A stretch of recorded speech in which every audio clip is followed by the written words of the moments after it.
Mở đầu. Bạn có tin rằng chỉ cần nhìn vào đôi mắt một người, bạn có thể biết họ đang nghĩ gì? Không phải nghe giọng, không phải nhìn cử chỉ, mà chỉ cần một ánh nhìn thôi. Từ hàng ngàn năm trước, người xưa đã tin rằng đôi mắt là cửa sổ của tâm hồn. Nhưng nếu bạn nghĩ đó chỉ là một câu nói lãng mạn, có lẽ hôm nay bạn sẽ phải nhìn lại tất cả những gì mình từng tin. Chào mừng bạn đến với Góc Nhỏ Cổ Nhân, nơi chúng ta cùng nhau ngồi xuống như những người bạn tri kỷ để lắng nghe những câu chuyện của quá khứ, soi dọi vào thực tại và tìm ra những bí mật mà thời gian không bao giờ làm phai mở. Tôi sẽ kể cho bạn nghe về ánh mắt, thứ mà cả thiền sư, triết gia, nhà khoa học và cả những người bình thường như chúng ta đều không thể bỏ qua. Tôi vẫn nhớ một buổi chiều nhiều năm trước, ngồi ở sân ga đợi tàu. Giữa đám đông vội vã, tôi chợt bắt gặp một cụ già.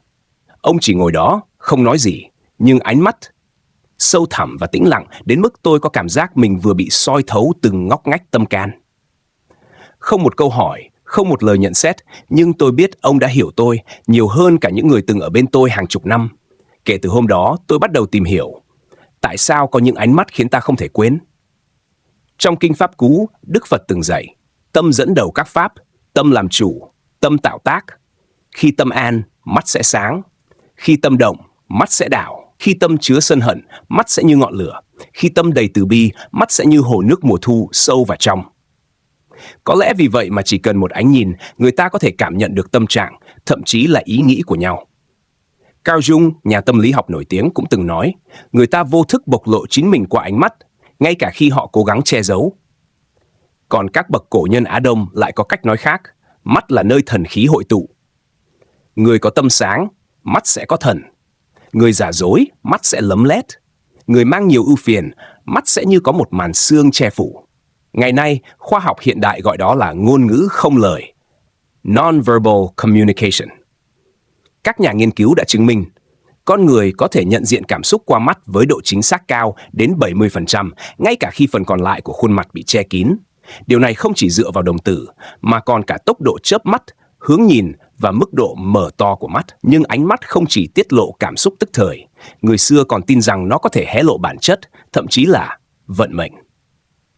Trong Chu Dịch có đoạn viết, thần khí tụ vào mục quang tụ thì tâm định thì mệnh an. Tức là nhìn vào mắt, ta không chỉ thấy hôm nay họ thế nào, mà còn thấy con đường mà họ đang đi. Có một câu chuyện tôi rất thích, kể về một thiền sư ở Trung Hoa. Một ngày nọ, có người đến hỏi, thưa thầy, làm sao để biết một người là thiện hay ác? Thiền sư không trả lời, chỉ nhìn thẳng vào mắt người ấy một hồi lâu rồi mỉm cười. Nếu tâm con đủ tĩnh, con sẽ biết ngay. Vì mắt không thể giấu tầm. Người hỏi thoáng chốc đỏ mặt, cúi đầu và không nói thêm lời nào. Thật ra, ai trong chúng ta từng trải qua khoảnh khắc ấy, khi gặp một ánh mắt khiến mình bối rối, hoặc yên lòng, hoặc như vừa được chạm vào một bí mật. Vấn đề là, trong nhịp sống vội vàng hôm nay, chúng ta ít khi thật sự nhìn vào mắt nhau. Chúng ta nói chuyện qua màn hình, qua tin nhắn, qua những biểu tượng cảm xúc. Nhưng ánh mắt, thứ ngôn ngữ cổ xưa nhất, lại bị bỏ quên. Có lần, tôi gặp một người phụ nữ ở miền núi phía Bắc. Cô ấy không nói tiếng phổ thông, tôi không hiểu tiếng của cô. Nhưng khi trao cho tôi một bát nước suối, ánh mắt cô nhìn tôi, dịu dàng, ấm áp và đầy sự chấp nhận, khiến tôi như muốn khóc. Chỉ trong vài giây ngắn ngủi, tôi biết rằng giữa con người với con người, đôi khi chẳng cần chung ngôn ngữ, chỉ cần chung một ánh nhìn. Nhìn lại lịch sử, ta thấy biết bao câu chuyện bắt đầu hoặc kết thúc bằng một ánh mắt. Một vị vua chọn tướng nhờ nhìn thẳng vào mắt người đó. Một chiến binh hạ vũ khí chỉ vì thấy đôi mắt kiên định của kẻ đối diện. Một mối tình bắt đầu từ khoảnh khắc hai ánh mắt chạm nhau giữa chợ đông. Và cũng có những bi kịch bắt đầu từ một ánh nhìn lạnh lẽo, vô cảm. Người phương Tây có câu, The eyes are the window to the soul. Đôi mắt là cửa sổ của tâm hồn. Người phương Đông nói, mục quang như kiếm, tâm khí như thủy. Cả hai đều nói đến một điều. Muốn hiểu người khác, hãy bắt đầu từ đôi mắt họ. Nhưng để đọc được ánh mắt, trước hết, ta phải học cách đọc chính mình. Đức Phật từng dạy, chiến thắng vạn quân không bằng tự thắng chính mình. Nếu tâm ta còn hỗn loạn, đôi mắt ta cũng sẽ phản chiếu sự hỗn loạn ấy. Và khi mắt ta mờ vì những lớp bụi sân, si, tham, ta sẽ khó mà nhìn thấu người khác. Vậy nên, hành trình hiểu ánh mắt của người khác thật ra bắt đầu từ việc soi lại ánh mắt của chính mình. Bạn có dám soi gương, nhìn sâu vào mắt mình và hỏi, Mình đang thật sự nghĩ gì? Mình đang mang điều gì trong lòng? Đôi khi, câu trả lời sẽ khiến bạn bất ngờ. Nhưng khoan đã, nếu ánh mắt có thể tiết lộ tất cả, thì liệu chúng ta có thể che giấu nó? Và nếu học được cách quan sát ánh mắt, ta có thể biết khi nào ai đó đang nói dối, khi nào họ thật lòng, khi nào họ đang giấu một nỗi buồn. Có những lúc bạn đứng trước một người, nghe họ nói những lời ngọt ngào, nhưng sâu trong lòng lại dấy lên cảm giác có gì đó không thật. Không phải vì câu chữ, không phải vì giọng nói, mà vì ánh mắt họ vừa nhìn bạn xong đã lảng đi. Con người vốn có thể luyện giọng để trấn tĩnh, luyện nụ cười để giả vờ vui vẻ, nhưng ánh mắt rất khó che giấu. Trong khoa học tâm lý, các nhà nghiên cứu gọi đó là micro-expressions, những biểu hiện thoáng qua, chỉ vài phần nghìn giây, hiện lên trong mắt trước khi lý trí kịp kiểm soát. Chúng giống như một tia chớp nhỏ bé, hé lộ cảm xúc thật nhất. Khi ai đó đang nói dối, đồng tử của họ thường co lại, ánh mắt đảo nhanh sang bên trái hoặc phải, hoặc họ sẽ chớp mắt nhanh hơn bình thường. Còn khi nói thật, ánh mắt thường ổn định, nhìn lâu hơn và có sự thả lỏng. Các thiền sư lại nhìn hiện tượng này từ một góc độ khác. Họ tin rằng tâm và mắt là một, nên bất cứ ý niệm nào vừa khởi cũng sẽ phản ánh ra mắt ngay lập tức. Thiền sư Bankei ở Nhật từng dạy, tâm như gương sáng, chỉ cần một hạt bụi vọng tưởng rơi vào, ánh mắt đã đổi màu. Điều này nghĩa là không cần phải đợi người khác nói hết câu, chỉ cần quan sát kỹ, bạn sẽ cảm nhận được làn sóng tâm họ vừa dao động. Người xưa cũng có những cách rất tinh tế để đọc mắt. Một vị tướng đời Hán có tài chọn binh sĩ chỉ bằng một cái nhìn. Ông kể rằng, người thật tâm trung nghĩa thì mắt sáng và hướng thẳng, kẻ gian trá thì mắt hay liếc, kẻ yếu đuối thì mắt mờ và thiếu tập trung. Trong kinh nghiệm dân gian, người có tâm ác thường không dám nhìn thẳng lâu vào người mình muốn hại vì sợ bị thần trong mắt đối phương soi thấu. Khoa học hiện đại lại bổ sung một góc nhìn thú vị. Nghiên cứu về giao tiếp bằng mắt cho thấy khi ai đó quan tâm hoặc có thiện cảm, đồng tử của họ sẽ giãn nở. Đây là phản ứng sinh học không thể kiểm soát, giống như cơ thể vô thức bộc lộ sự cởi mở.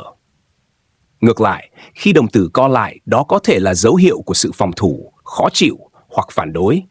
Nhưng đừng vội dùng điều này để kết luận về ai đó, vì ánh sáng môi trường cũng ảnh hưởng đến kích thước đồng tử. Điều quan trọng hơn là cảm nhận tổng thể, ánh mắt, hướng nhìn, nhịp chớp và cả năng lượng tỏa ra từ họ.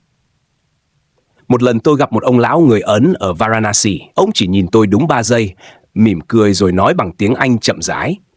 Tâm con đang bận rộn quá, hãy để nó nghỉ.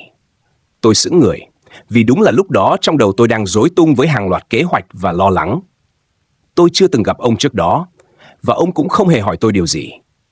Chỉ từ ánh mắt, ông đã thấy hết. Đức Phật từng khuyên, hãy quan sát tâm như quan sát kẻ trộm. Nếu tâm mình động, mắt sẽ phản chiếu điều đó. Nếu tâm mình tĩnh, mắt sẽ sáng và an. Vì thế, muốn đọc được ánh mắt người khác, trước hết phải tập nhìn ánh mắt mình mỗi ngày. Không phải soi để chỉnh trang, mà để nhận biết tâm trạng thực sự bên trong. Khi thực tập như vậy, bạn sẽ thấy dần dần mình trở nên nhạy cảm hơn với ánh mắt của người khác. Bạn sẽ nhận ra ánh mắt của một người bạn đang vui nhưng cố giấu, ánh mắt của một đồng nghiệp đang bất an, ánh mắt của một người lạ mang thiện ý. Và cũng từ đó, bạn sẽ học được cách trả lời không chỉ bằng lời nói, mà bằng một ánh nhìn an ủi, khích lệ hay đơn giản là hiện diện trọn vẹn.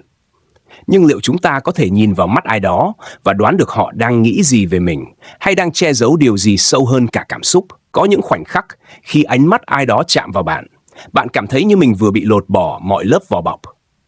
Không phải là cảm giác khó chịu, mà là một sự trần trụi, một khoảng khắc bạn nhận ra họ biết nhiều hơn những gì bạn muốn thể hiện. Người xưa gọi đó là tri kỷ mục quang, ánh mắt của người có thể thấu suốt tâm can người khác. Trong lịch sử, đã từng có những bậc minh quân chỉ qua ánh mắt mà chọn được hiền thần. Cũng có những mối tình sâu đậm bắt đầu từ một khoảnh khắc nhìn nhau không nói một lời. Thú vị là, theo Carl Jung, ánh mắt có thể phản chiếu những phần vô thức của chúng ta, cả những khía cạnh mà chính bản thân ta chưa nhận ra. Jung nói rằng, khi ta bị cuốn hút hoặc sợ hãi trước một ánh nhìn, đó thường là vì ánh mắt ấy đã chạm vào cái bóng trong tâm hồn ta, phần bị che giấu, bị kìm nén hoặc chưa được hòa giải. Cũng chính vì thế, ánh mắt đôi khi khiến ta rung động mà không biết tại sao, hoặc khiến ta thấy khó chịu dù người đối diện chưa nói một lời.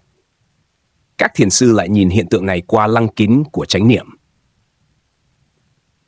Thiền sư Thích Nhất Hạnh từng nói, khi nhìn ai đó bằng con mắt từ bi, chỉ trong vài giây bạn đã gửi tặng họ sự chữa lành. Điều này nghĩa là ánh mắt không chỉ phản chiếu tâm mà còn có thể truyền tâm. Một ánh mắt đầy sân hận có thể khiến người khác co mình lại, còn một ánh mắt đầy thương yêu có thể mở ra cả một bầu trời bình yên. Tôi từng trải nghiệm điều này trong một chuyến đi Nepal. Khi ghé vào một tu viện nhỏ trên núi, tôi gặp một vị sư già.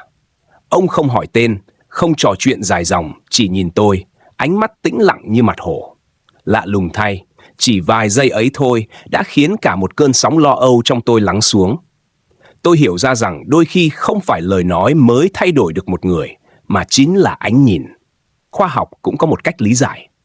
Nghiên cứu về neurons gương mirror neurons chỉ ra rằng khi ta nhìn thấy cảm xúc trong mắt người khác, não ta kích hoạt những vùng giống như khi ta trải nghiệm cảm xúc đó. Nói cách khác, ánh mắt là cầu nối trực tiếp giữa tâm và tâm, bỏ qua mọi rào cản của ngôn ngữ. Cổ nhân Trung Hoa có câu, tâm tịnh tắc nhãn tịnh tắc quang minh. Tâm trong thì mắt sáng thì ánh sáng ấy lan tỏa. Khi ta tu dưỡng tâm, ánh mắt tự khắc thay đổi. Và khi ánh mắt thay đổi, thế giới quanh ta cũng đổi theo. Điều đáng tiếc là ngày nay, chúng ta ít khi thực sự nhìn vào mắt nhau. Nhiều người sợ ánh mắt đối diện vì ở đó không thể giả vờ, không thể diễn một vai hoàn hảo. Chúng ta thích nhìn qua màn hình, qua khung ảnh, qua những thứ cho phép ta chỉnh sửa và chọn lọc. Nhưng đời sống thật thì không có filter. Một ánh nhìn trực diện luôn mang sức mạnh của sự thật. Có lần, tôi hỏi một người bạn là bác sĩ tâm lý, làm sao anh biết bệnh nhân của mình đang che giấu điều gì? Anh trả lời, tôi không chỉ lắng nghe họ, tôi nhìn vào mắt họ. Khi lời nói và mắt nói cùng một điều, tôi biết họ đang thành thật. Khi hai thứ không khớp, tôi biết mình phải nhẹ nhàng khơi mở thêm. Câu trả lời ấy khiến tôi nhớ đến một lời dạy trong Kinh Tăng Chi Bộ. Người trí quán sát như quán mặt hồ trong, thấy được đáy hồ. Ánh mắt cũng vậy, khi ta học cách nhìn sâu, ta sẽ thấy được những dòng chảy bên dưới bề mặt. Nhưng để nhìn sâu, trước hết phải học cách không phán xét. Nếu ta nhìn ai đó với định kiến, mắt ta sẽ chỉ thấy điều ta muốn thấy. Nếu ta nhìn với tâm mở, mắt ta mới thật sự nhìn thấy họ. Và đó là bước đầu tiên để biết được họ đang nghĩ gì, không phải bằng mẹo mà bằng sự hiện diện trọn vẹn. Có lẽ vì thế mà người xưa thường khuyên, muốn biết lòng người, hãy nhìn lâu vào mắt họ khi họ yên lặng. Trong sự yên lặng ấy, tâm sẽ tự bộc lộ qua ánh mắt. Và nếu bạn đủ tĩnh, bạn sẽ nhận ra điều mà họ chưa từng nói ra. Nhưng liệu ánh mắt có thể tiết lộ những bí mật sâu đến mức vạch trần cả những suy nghĩ thầm kín nhất? Và khi bạn biết điều đó, bạn sẽ làm gì với nó? Có một điều kỳ lạ mà càng quan sát tôi càng tin. Ánh mắt và trực giác luôn song hành. Khi ta thực sự nhìn ai đó, không chỉ là võng mạc tiếp nhận hình ảnh, mà là toàn bộ tâm thức đang kết nối với họ. Đôi khi, trong một tích tắc, bạn cảm thấy mình vừa đọc được suy nghĩ của người đối diện, không phải qua lời nói, mà qua cách họ nhìn bạn. Khoa học thần kinh gọi hiện tượng này là đồng bộ não. Khi hai người giao tiếp ở mức độ sâu, sóng não của họ bắt đầu hòa nhịp. Trong khoảnh khắc đó, ánh mắt chính là con đường dẫn thông tin nhanh hơn bất cứ ngôn từ nào. Người xưa thì nhìn đơn giản hơn, mục quang hữu ý, tâm hữu tình.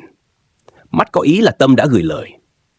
Một vị lão sư ở Tây Tạng từng bảo tôi rằng, nếu thực sự muốn biết người khác nghĩ gì, hãy bỏ ngay ý định soi xét họ.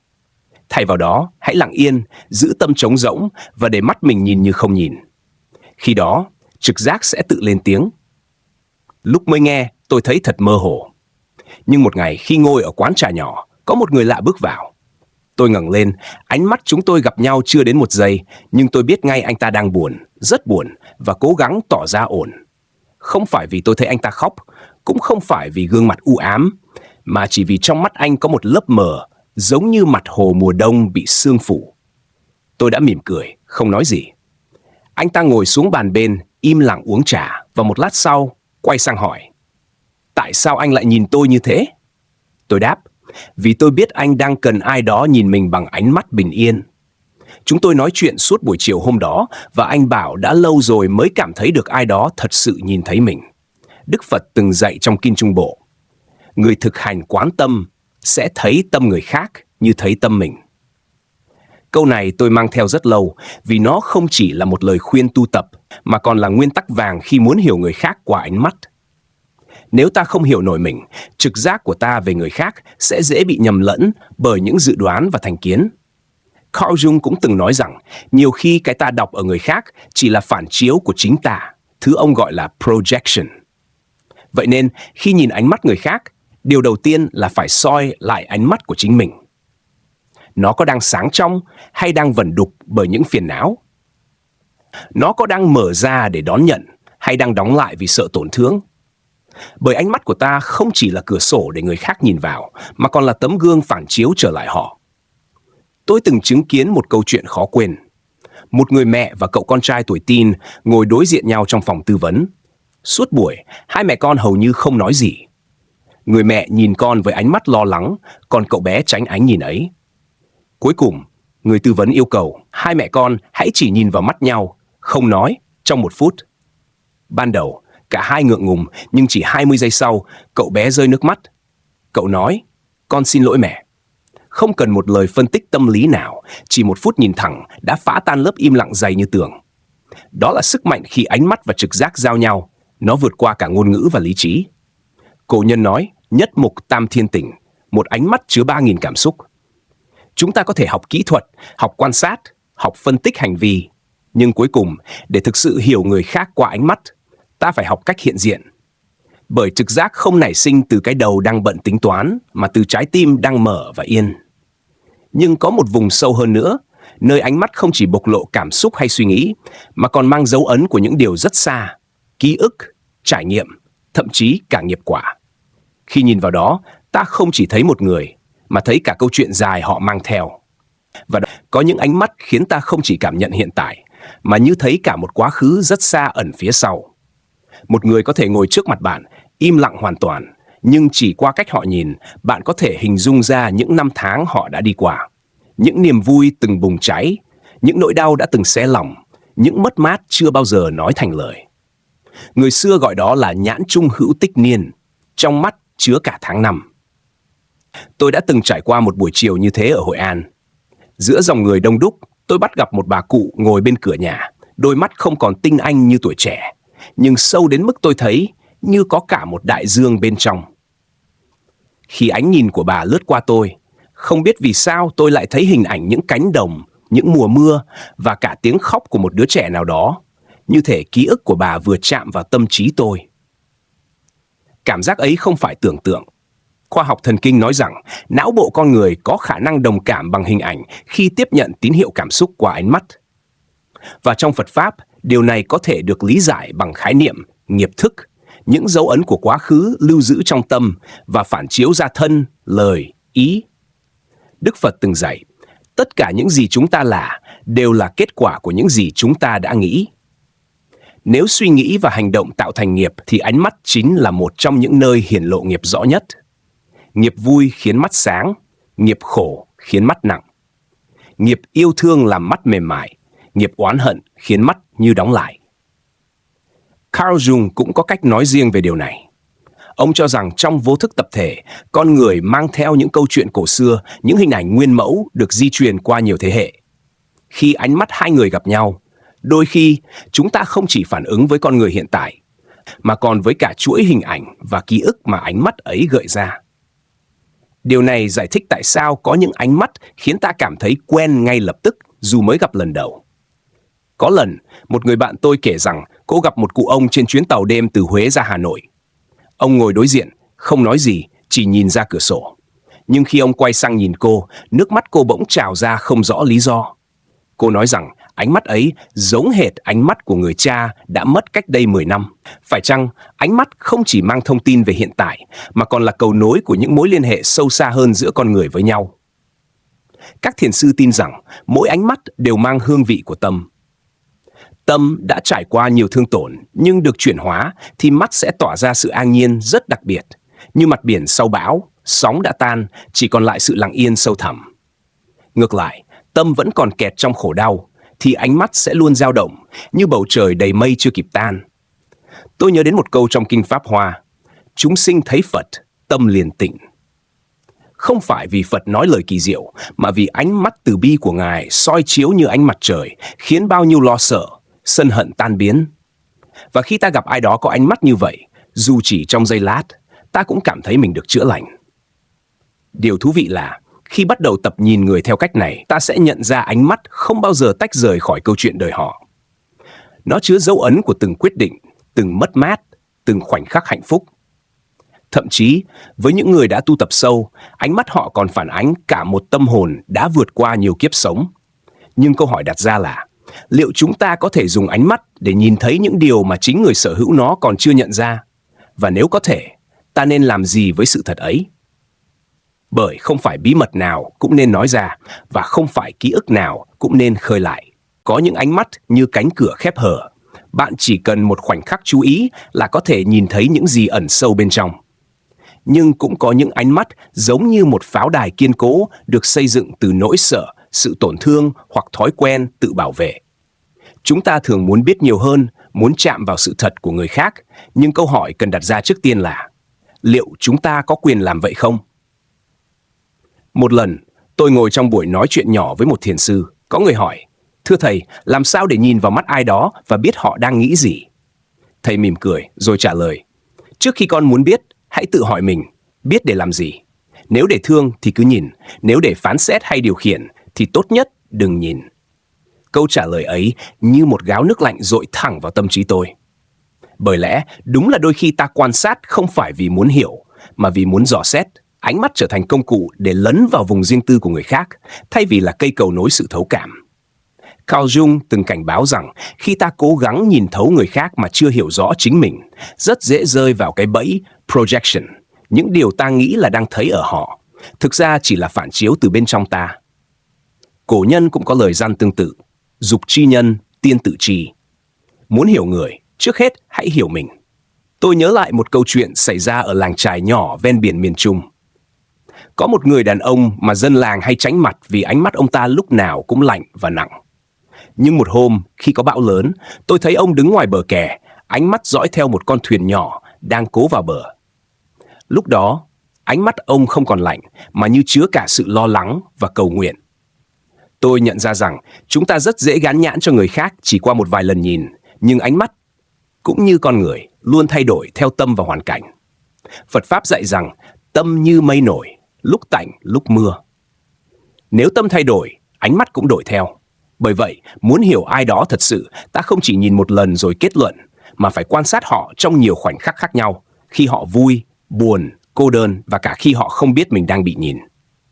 Một bác sĩ tâm lý mà tôi quen từng nói, ánh mắt trung thực nhất của con người thường xuất hiện khi họ không nghĩ ai đang nhìn mình. Đó là những lúc phòng thủ hạ xuống và tâm hiện ra trong trạng thái nguyên sơ nhất.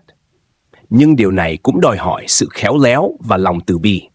Bởi nếu ta nhận ra trong ánh mắt ai đó có nỗi sợ hoặc vết thương, ta không nên vội vàng chỉ ra mà cần cho họ thời gian và không gian để tự mở lòng. Có những bí mật được giấu sau ánh mắt vì người ta chưa sẵn sàng đối diện, và nếu ta ép mở ra quá sớm, đó có thể là một hành động vô tình gây đau. Người xưa có câu, nhãn trung chi bí, bất khả vọng khai. Bí mật trong mắt không nên tùy tiện mở. Trong đời sống, tôi học được một nguyên tắc. Khi ánh mắt chạm vào điều sâu kín, hãy đáp lại bằng sự hiện diện nhẹ nhàng. Không cần lời khuyên ngay lập tức, không cần đào sâu câu chuyện, chỉ cần để họ biết rằng bạn đã nhìn thấy và vẫn ở đó, không rời đi. Một ánh mắt có thể là câu hỏi, nhưng cũng có thể là câu trả lời. Và đôi khi, câu trả lời ấy chỉ đơn giản là tôi hiểu và tôi ở đây. Nhưng còn một dạng ánh mắt khác, đặc biệt hơn, vừa quen vừa lạ, khiến ta có cảm giác như đã từng gặp ở đâu đó rất xa. Có thể là trong một kiếp khác, hoặc trong một mối nhân duyên chưa từng giải thích được. Có những ánh mắt khiến bạn bối rối đến mức trái tim như khựng lại một nhịp. Không phải vì nó quá sắc bén hay quá dịu dàng, mà bởi vì trong khoảnh khắc ấy, bạn cảm thấy mình đã từng nhìn thấy nó từ rất lâu rồi, ở một nơi nào đó mà trí nhớ đời này không chạm tới được. Người ta thường gọi đó là ánh mắt của nhân duyên, nhưng với tôi, nó giống như một mảnh ghép thất lạc của linh hồn. Tôi từng trải qua điều này trong một buổi chiều thu Hà Nội, khi ngồi ở một quán cà phê nhỏ nhìn ra hồ. Giữa những dòng người tấp nập, một người lạ đi ngang, và trong một giây, ánh mắt họ vô tình chạm vào tôi.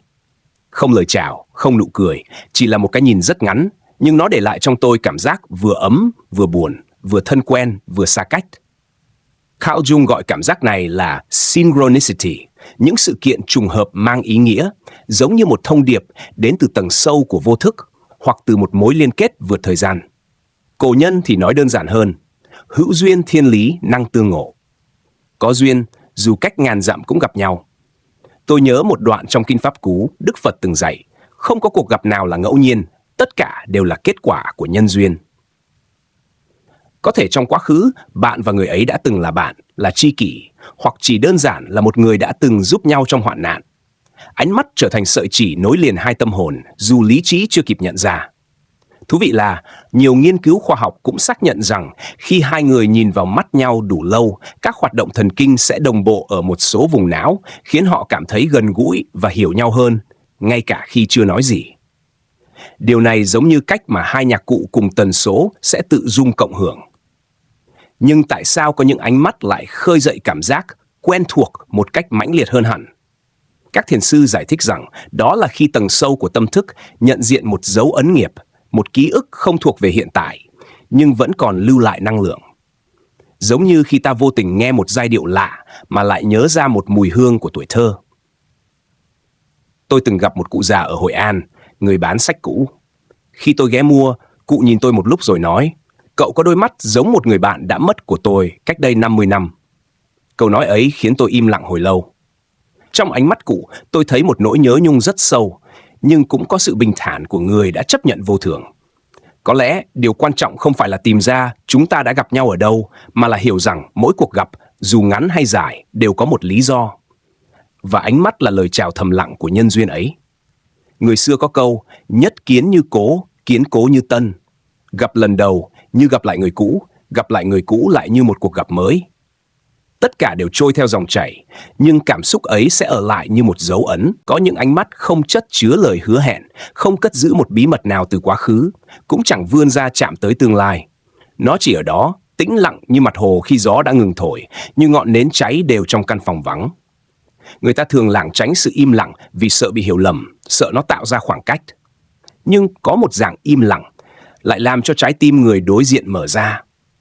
Đó là im lặng đến từ sự hiện diện trọn vẹn. Tôi từng trải qua khoảnh khắc này trong một buổi thiền tập ở núi Yên Tử.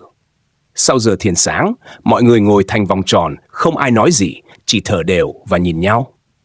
Khi đôi mắt tôi chạm vào ánh nhìn của một vị thiền sư lớn tuổi, tôi nhận ra mình không còn suy nghĩ gì nữa. Không còn phân tích, không còn phán xét, chỉ là thấy. Chúng tôi ngồi như vậy, vài chục giây thôi, nhưng trong khoảng thời gian ấy, mọi lo âu dường như tan biến. Đức Phật từng dạy, khi tâm an trú trong hiện tại, mọi thứ đều hoàn hảo như nó vốn là. Tôi nghĩ, ánh mắt của vị thiền sư khi ấy chính là sự hiện thân của câu nói đó. Không vội vàng, không mong cầu, không tìm cách thay đổi tôi, ông chỉ nhìn như nhìn một bông hoa, trọn vẹn và không cần lý do. Carl Jung cũng từng viết rằng, khi bạn thật sự nhìn vào ai đó và họ nhìn lại bạn, cả hai sẽ thấy không chỉ khuôn mặt của nhau mà cả một vùng sâu của chính mình. Tôi tin đây là một kỹ năng mà ai cũng có thể rèn luyện, nhưng phải bắt đầu từ việc học cách ngồi yên với chính mình. Nếu bản thân còn bất an, ánh mắt sẽ vô thức bộc lộ sự xao động. Nhưng khi bên trong đủ yên, ánh mắt trở thành một điểm tựa, khiến người khác cảm thấy được chấp nhận và an toàn. Tôi nhớ có lần ngồi trò chuyện với một người bạn vừa trải qua biến cố lớn. Cô ấy không kể nhiều, chỉ ngồi lặng, đôi mắt đỏ hoe vì khóc. Tôi không cố an ủi bằng lời, chỉ ngồi đó và nhìn cô, giữ cho ánh mắt mình thật mềm. Một lúc sau, cô khẽ nói, tớ không biết vì sao, nhưng chỉ cần cậu ngồi đây, nhìn tớ như thế này, tớ thấy mình không còn một mình nữa. Có lẽ, đôi khi ánh mắt im lặng lại là ngôn ngữ sâu nhất của tình thương. Không phô trương, không ràng buộc, chỉ nhẹ nhàng bao bọc lấy người đối diện. Cổ nhân từng nói, mắt là gương tâm, tâm tĩnh thì gương sáng. Thật vậy, nếu bên trong bạn là một vùng trời bình yên, ánh mắt bạn sẽ là nơi người khác tìm thấy chút nắng giữa những ngày mưa. Nhưng để có được ánh mắt như vậy, cần tập buông bớt cái tôi, buông bớt nhu cầu kiểm soát. Giống như thiền sư Thích Nhất Hạnh từng khuyên, hãy nhìn người khác như nhìn một đám mây trôi, không giữ lại, không xua đi. Chỉ khi ấy, ánh mắt bạn mới có thể trở thành cánh cửa mở ra một khoảng trời an trú cho cả bạn và người đối diện.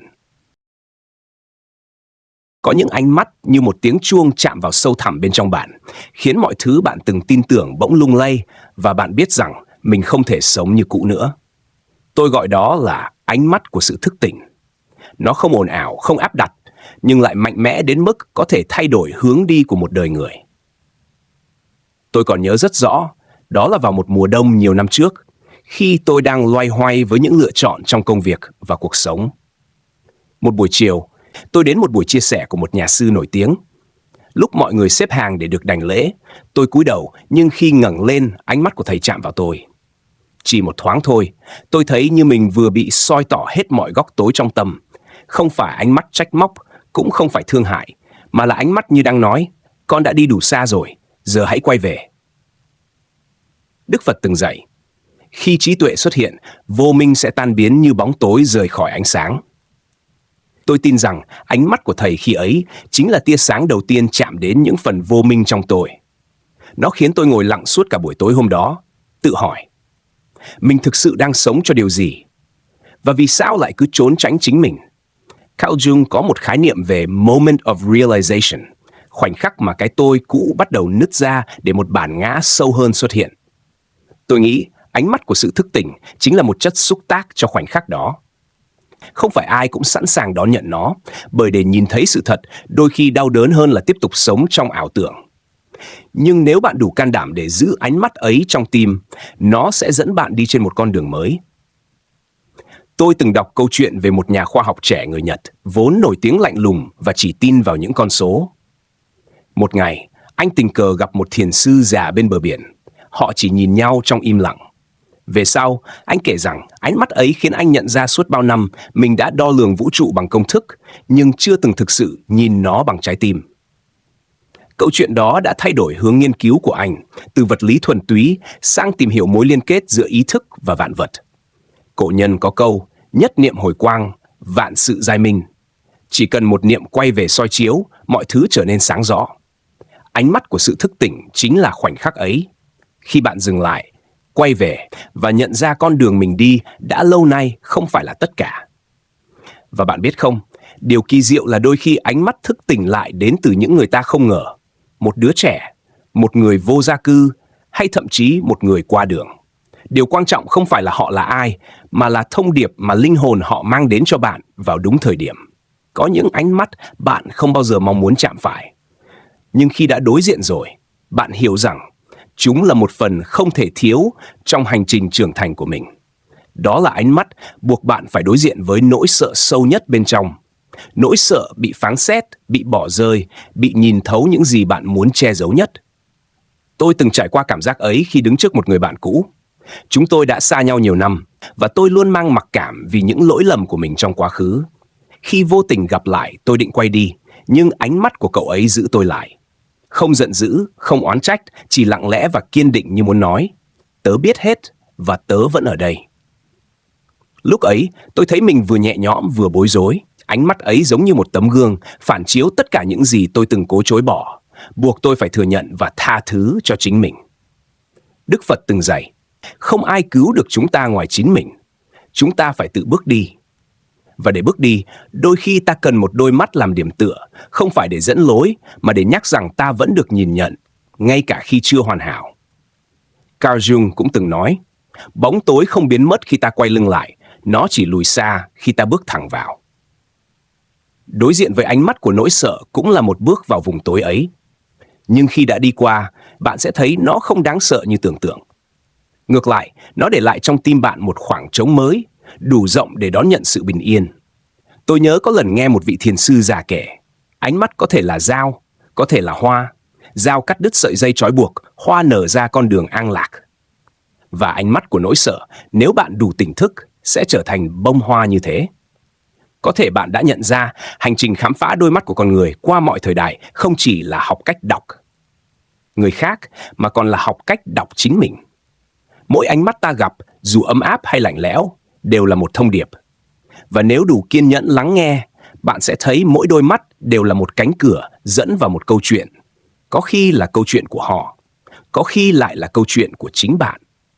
Và đến đây, tôi muốn gửi lời cảm ơn bạn, người đã cùng tôi ngồi lại trong góc nhỏ cổ nhân, lắng nghe những câu chuyện từ xưa đến nay, từ ánh mắt của bậc hiền triết, nhà khoa học đến ánh mắt của người vô danh giữa đời thường. Mong rằng khi bước ra ngoài kia, giữa dòng người vội vã, bạn sẽ dừng lại đôi chút nhìn sâu vào đôi mắt của một ai đó. Và biết đâu, bạn sẽ tìm thấy một phần của mình trong ánh nhìn ấy. Kênh Góc Nhỏ Cổ Nhân xin khép lại câu chuyện hôm nay bằng một lời chúc. Chúc bạn luôn có đôi mắt đủ sáng để soi tỏ bóng tối của mình, đủ dịu dàng để ươm mầm sự sống nơi trái tim người khác, và đủ tĩnh lặng để trở thành nơi an trú cho bất cứ ai tình cờ chạm phải. Vì đôi mắt đôi khi chính là con đường ngắn nhất dẫn ta đến trái tim.